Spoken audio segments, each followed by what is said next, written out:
Friends quickly आप लोगों से शेयर करना चाहता था, जो पिटीशन चल रही थी ईडब्ल्यूएस और ओबीसी का, जो रिजर्वेशन नीट पीजी के कुछ स्टूडेंट ने किया था कि ओबीसी ईडब्ल्यूएस का रिजर्वेशन जो ऑल इंडिया काउंसलिंग में हो रहा है उसको चैलेंज किया था उन्होंने। तो ईडब्ल्यूएस के स्पेसिफिक क्राइटेरिया पे सुप्रीम कोर्ट ने कहा था they would want to revisit के इनकम लिमिट 8 लाख कहां से आई।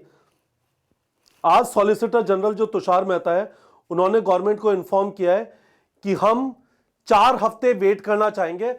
Centre will constitute a committee with a deadline of 4 weeks to ascertain criteria, और इस वजह से काउंसलिंग 4 हफ्ते बाद स्टार्ट होगी। ठीक है, अब चीज ये है, सवाल आपका ये आता है, तो ये वाला आर्टिकल हमने नीट प्रेप के टेलीग्राम चैनल पे और वीडियो के डिस्क्रिप्शन में भी डाल दिया है। तो सवाल ये आता है कि NEET PG is definitely not equal to NEET UG, right? NEET PG is not equal to NEET UG, but ये जो ईडब्ल्यूएस का डिस्कशन चल रहा है, किसने बोला? कोर्ट बेसिकली गवर्नमेंट को ये कह रहा है आपने अराइव कैसे किया कि 8 लाख से कम नीचे वाले, 8 लाख से नीचे वाले इकोनॉमिकली वीकर सेक्शन है या नहीं, ईडब्ल्यूएस है या नहीं, कोरस्पॉन्डिंगली जो 10% रिजर्वेशन मिलता है वो मिलना चाहिए या नहीं। तो ये वाला जो लॉजिक है ये नीट यूजी पे भी अप्लाई होता है। मुझे ऐसा लगता है पर्सनली कि इस वजह से, ठीक है, ये जो मैटर कोर्ट में है, क्योंकि जैसे ही नीट यूजी का अनाउंसमेंट हुआ काउंसलिंग का, हो सकता है 2 स्टूडेंट्स कोर्ट के पास जाएंगे, देखिए सर पीजी में हो रहा है, और वहां पे पहले क्या हुआ, एक वर्ड है जिसको बोलते हैं प्रेसिडेंट, है ना।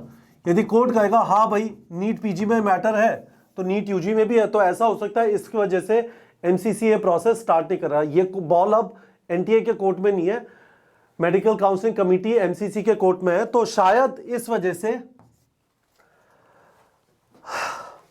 हो सकता है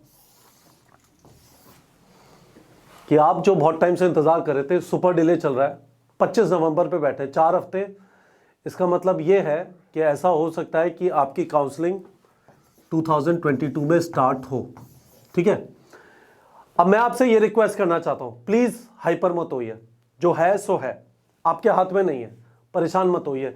सेशन कब स्टार्ट होगा आप जल्दी स्टार्ट नहीं करा सकते।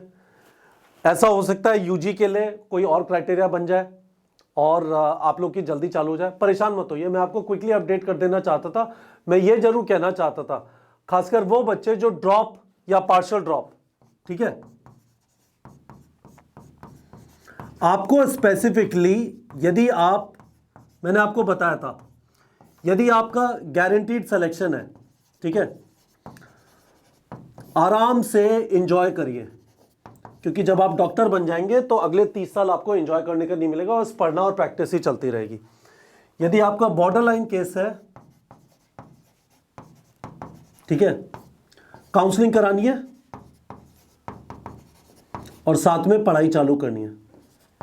ठीक है, बॉर्डर लाइन केस आप जानते हैं मैं क्या बोल रहा हूं। यदि आपके 593, 595, 599 वगैरह है, जनरल कैटेगरी है, मोटा मोटा आपको आइडिया है कि 607, 608, 610 के आसपास के नीचे, आपको अपने स्टेट वगैरह के पता है, स्टेट और ऑल इंडिया का जो पिछले साल का जो डेटा है उससे आपको आइडिया लग जाएगा। वो मैंने नीट प्रेप के टेलीग्राम चैनल पे वापस अपलोड कर दिया।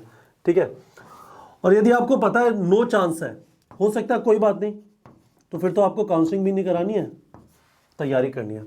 तो ये मोटी मोटी कहानी है, मैं आपको अपडेट कर देना चाहता था इस शॉर्ट वीडियो के थ्रू। परेशान नहीं होना है, खासकर ये स्टूडेंट्स, ठीक है, और ये आपको तो पढ़ाई करनी है, आप क्यों परेशान हो रहे हैं? और ये बेमतलब में परेशान हो रहे हैं, छुट्टी पे निकल जाओ, जिस कॉलेज में एडमिशन लेने वाले हो उसके साक्षात दर्शन करके आ जाओ, पर परेशान मत हो। परेशान होके आपको कुछ भी हासिल नहीं होगा। ठीक है students, best of luck to all of you.